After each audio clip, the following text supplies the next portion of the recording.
Разметка для соблюдения дистанции тянется еще со двора школы. Пункты проведения предварительно продезинфицируют и оборудуют дозаторами с антисептиками. Перед входом в пункт проведения экзамена участник проходит рамку металлоискателя, обрабатывает руки антисептиком и измеряет температуру.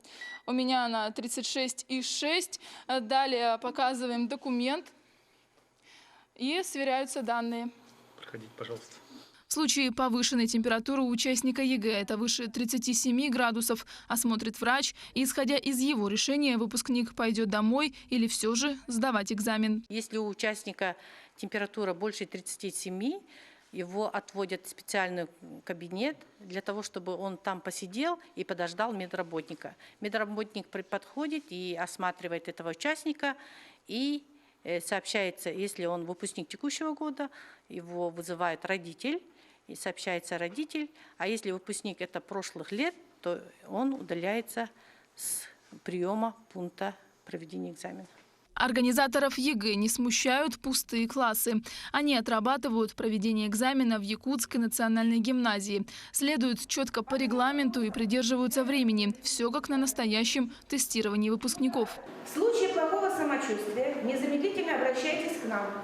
В пункте проведения экзамена присутствует медицинский работник.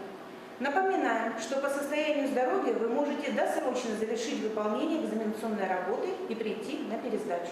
В кабинетах столы чередуются табличками «Запрещено». Садиться за такую парту не разрешается.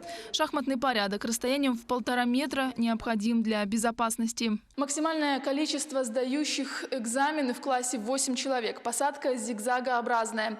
Зайти в пункт сдачи экзамена необходимо в маске, но во время экзамена маску по желанию можно снять.